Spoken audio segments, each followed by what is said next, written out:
Hello, welcome to Manny Beal, and welcome to a little something different, something completely different from David Hume. I'm taking a little break in my deconstruction of his treatise of human nature. I'm done with book 1, and I will head into book 2 at some time when I'm in sort of a summer vacation kind of mode. So I'm sort of taking it easy, but I'll get back to it. I want to get it deconstructed all the way through as far as I can manage. But until then, I might do a little off the beat kind of video on whatever I fancy. And this time I fancy commenting on, not exactly commenting, but pointing to a very, very big weakness in Bernardo Kastrup's metaphysics, right? Which he calls, as you might know, analytic idealism. And he basically bases an idea of dissociated minds within a larger metaphysical mind that you do not have access to, right? So he sort of extrapolates the idea that one mind can be dissociated. That means that minds can be dissociated. That if one mind is a dissociation from a bigger mind, then he says if that mind can itself be dissociated, that means that that mind is also dissociated from a larger mind that you do not have access to, right? Compared to your own mind, of course, right? So this sort of a humongous leap, you could say. And this claim of dissociation is based on some very, controversial, let's say, studies of particular, let's say, patients who supposedly suffer from this kind of dissociation, right? I'm not necessarily saying that there's not something, that is a particular case for their minds, but when you think about it, right, a report on somebody else's mind is, if that mind is somehow dissociated, which one of them is talking then? Because if you're dissociated from it, how can it not just be one mind claiming that there are other minds? If the mind is split, how can a mental split still be functioning as if there's one mind? It talks, it closes its eyes, and the heart is beating and whatever. What the hell is going on, right? Is there a third mind that is still in control of, if you have this mind that usually is sort of one mind, so to say, right?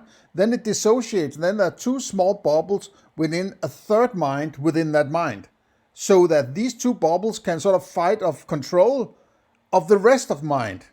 So it's not only a partition or a split, it's a triple split at least, right? And you'll get into all sorts of weird, fancy kinds of weaknesses in this kind of argument. And as I say, it's a subjective, it's based on somebody claiming something that somebody else is registering and interpreting and presenting in a report, which is read by somebody who tells it to somebody else on the internet, and then you listen to it, and then you draw your conclusions about something you have never experienced yourself, right? Using that as an argument for why there is a mind beyond mind is ridiculous or weak, to say the least, right? That if a philosophy is based on the only very few people down in Germany or something like that who can tell you about it, and therefore we have to trust them, sort of, right? That's not good philosophy. In fact, it's not philosophy. Because philosophy is my philosophy. When I'm philosophizing, I am thinking about how I think. And before I listen to any or interpret any of my experiences in a particular way that I might have been already accustomed to before I started philosophizing. I have to reject them before I have philosophized how to understand the experience, right? So my experience, whether it's something calling itself Bernardo Kastrup or not, cannot tell me how I should philosophize, or it cannot tell me what conclusions I should derive from my thinking, about my thinking, right? It would be a circular argument, and particularly not somebody claiming that somebody else said that, claiming that a third party said that a fourth party said, and therefore everything beyond mind is mind, something like that. That is completely ridiculous. And by sort of coincidence, I stumbled on this guy called Provocative Hypnosis, and I'm not sure what entails in that particular name, but it doesn't really matter either. He seems a very sort of skeptical guy, right? And at the end of this video, he calls how multiple personality disorder is created in therapy, the dark side of hypnotherapy. He's apparently some, I suppose, I'm not sure, right? But apparently he could be a hypnotist. I don't know. And I've never been into that or trusting anything along those lines. But what he points to is a general non-consensus about personality disorders, right? Or dissociative identity disorder, or, you know, the personality split or whatever. It has many names. And one thing that I'm also, if something is called split personality, why change it? Why also all of a sudden call it dissociative identity disorder? Well, is it the same as when global warming suddenly changed to, what's it called now? Not global warming, but global change. What's it called? Global change of temperature. I forget, you know, right? Yeah, I'm getting older. Climate change, of course. All of a sudden, it's climate change. Now it's not just temperature going up; it's any change, and apparently that's bad, right? So whenever people change the terms of something, I'm skeptical about it, right? Because there's something about something that didn't work and that might point to a weakness. So now we're changing the term, so it has a slightly different meaning, and now it's okay, right? Don't challenge it, right? So what he points to, this guy, Provocative Hypnosis, is that there are huge problems with dissociative identity disorder from a lot of critics of the idea, and some claim that it's actually created in therapy. But, you know, the guy here, he mentions Bernardo Kastrup, and let's head into it. The theory of dissociation still has quite a few people who endorse it. A very interesting guy is a guy called Bernardo Kastrup, who's a scientist and a philosopher, and who promotes analytic idealism. I'm going to write something here. I'm going to read something for you here in his latest book called Science Ideated. He does a pretty good job at questioning the whole philosophy of materialism. I think he makes a mistake, though, in that he thinks that dissociative identity disorder or multiple personality, that whole framework can explain the nature of reality. So what he does is that he... That he points to exactly the problem, that it's sort of a... If you're in sort of this mindset, I'm trying to understand how Bernardo Kastrup wants to connect the dots to explain something. I think the agenda for somebody like Bernardo Kastrup is he doesn't like that there's some kind of aspect that is not explained or clarified or anything like that.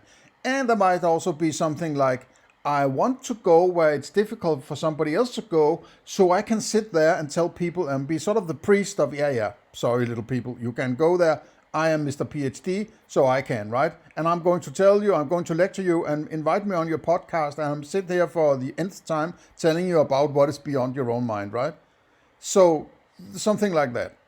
And how do you get there? Well, cherry picking.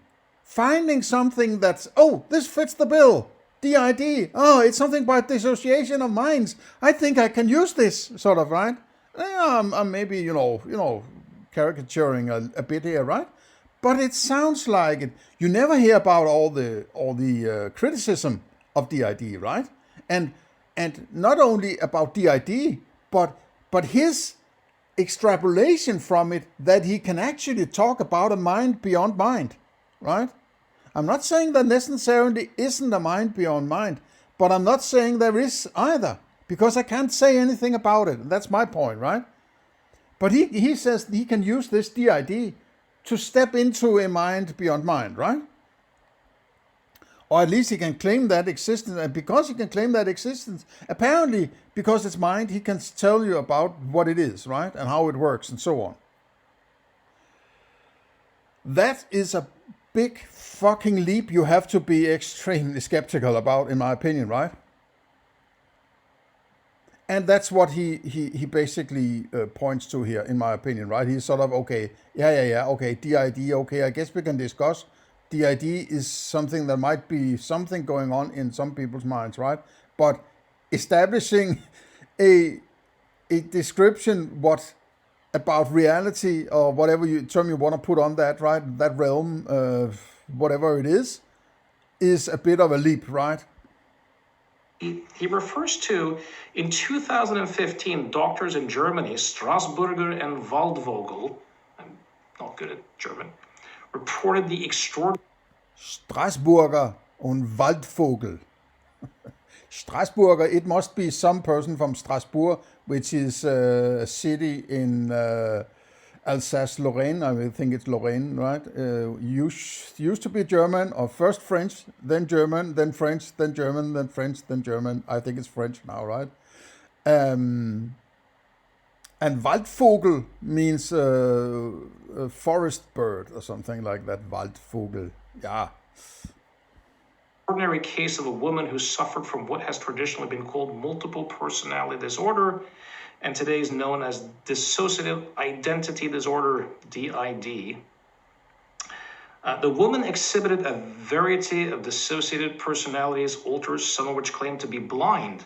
Using EEGs, the doctors were able to ascertain that the brain activity normally associated with sight wasn't present, while a blind alter was in control of the woman's body, even though her eyes were open. Remarkably, when a sighted alter assumed control, the usual brain activity returned.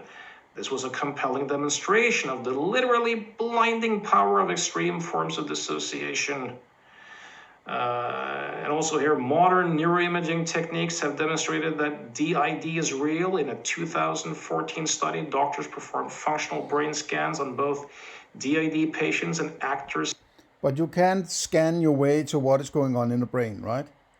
It's this science fetish that somehow you can do some magical thing where you use your experiences in order to understand somebody else's experiences, while you obviously, and Bernardo Kastrup will say the thing, you do not have access to other people's experiences and how they are sort of manifested, whatever, right?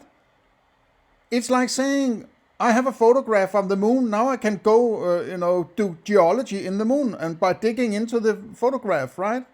That's the same kind of stupidity. It doesn't work. It can't work. Simulating DID. The scans of the actual patient displayed clear differences when compared to those of the actors, showing that dissociation has an identifiable neural activity fingerprint. So because she wasn't in control about how her mind worked when she opened or closed her eyes, therefore there is a dissociation of, who the hell knows what the hell is going on, right? It sounds to me like somebody wanting there to be some woo-woo shit and using science to blue stamp some woo-woo shit conclusions. I'm not saying that's not something going on in that mind, but the conclusions or interpretation of what is going on is a wholly different ball game, right? And then on top of that, any kind of settlement on metaphysics and something beyond your experiences based on something like this is ridiculous, in my opinion. It's a dysfunctional way of philosophizing. It's the best way I can put it, right? In other words, there is something rather particular that dissociative processes look like in the brain. So these are likely highly hypnotizable people. Now, they cannot look like it in the brain if you're looking at some kind of instrument you have put on the brain, right? It's not what it looks like. It's what you have told the computer to show when you have the signal, right? It's not what it looks like because you can't look at it, right? You can only create this thing of creating a computer screen or whatever that shows some fucking colors. That is not the fucking brain, right? And your interpretation of that computer screen that in itself has been created to show something you expect to be the case, right? It's based on your ideas of what should be shown.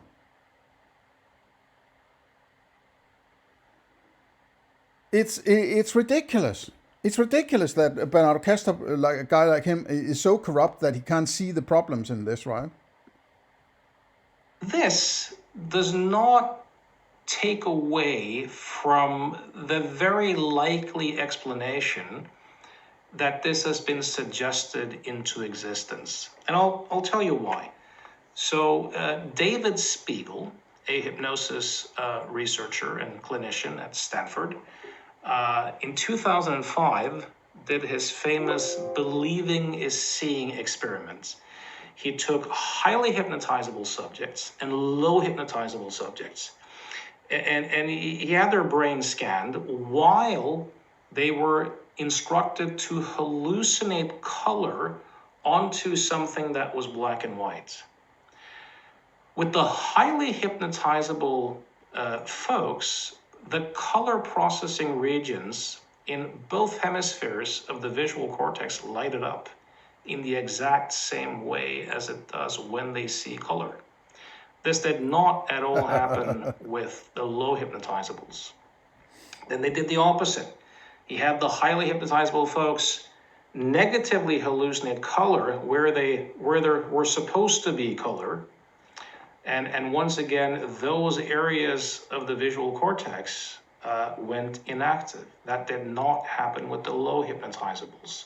Similar experiments have been done with auditory hallucinations. With highly hypnotizable folks, you have them first listen to a tape of someone saying a particular phrase or sentence. You see which areas light up.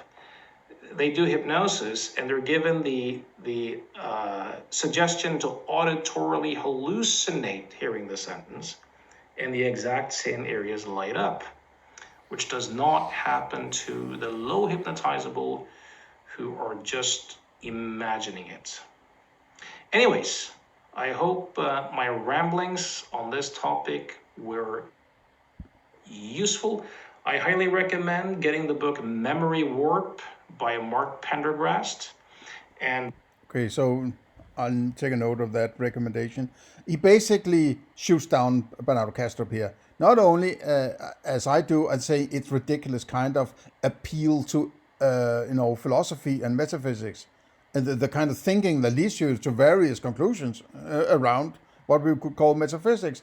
But there are other experiments that show that it might just be because he wants to think that way, that lights up in that part of the brain, and then the scientists say, oh, look, it lights up when she has her eyes closed, and or the opposite, it doesn't light up when it should light up, whatever, right? So maybe you could say, okay, it's the reverse, it's the opposite, it's a lack of lighting up rather than lighting up when there's nothing there, right? Rather than there should be something there, it's not lighting up. And that might be some way he would try to get out of this argument. But give me a fucking break, man, right? It's ridiculous to try to base my metaphysics on this, right?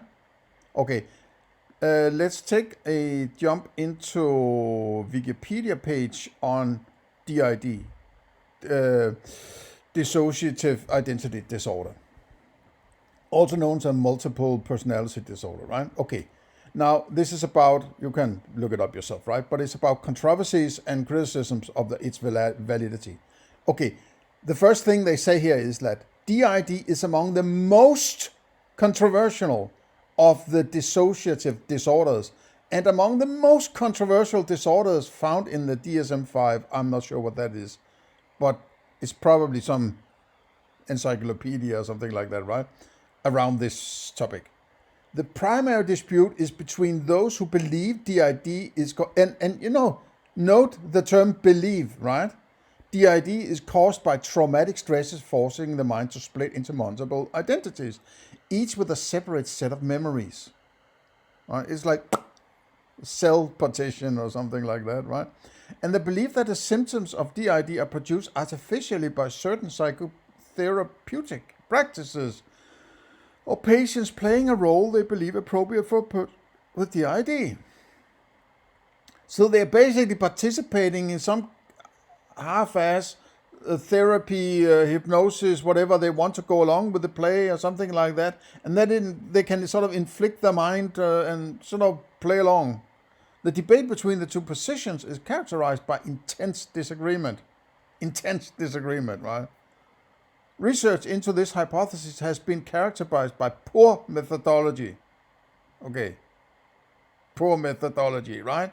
So it's the crazy people who are doing this kind of research, right? Psychiatrist Joe Paris notes that the idea that a personality is capable of splitting into independent alters is an unproven assertion that is at odds with research in cognitive psychology. Okay, so there's a huge reason to be skeptical about any claims about DID, right? I'm not saying I'm right? But if the case is somebody says there's a town called Paris, right? And somebody says it's completely crazy. Nobody has actually. There's a painting of it and somebody claiming it, but nobody has actually really. And those who claim they have photographs of it it's not really proven whether or not it's actually at this city called Paris or whatever, right? And then I wouldn't say, yeah, fine, I'll plan my vacation to Paris, of course. No, I would say I'll probably go to Berlin, right? Whatever, because I've been there before. I know it's there, and I can experience it myself, and so on, right? But Bernardo Kastrup says, no. Of course, Paris, right? And I'm going to use it to explain how the world works, right? So I know it's a metaphor, analogy, right? But it's something like that. It's of course cherry-picked because it fits his bill, right?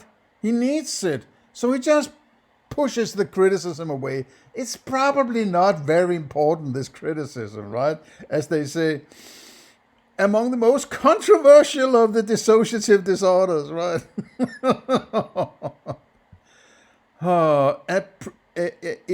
The alters is an unproven assertion that is at odds with research in cognitive psychology. Okay, yeah, okay.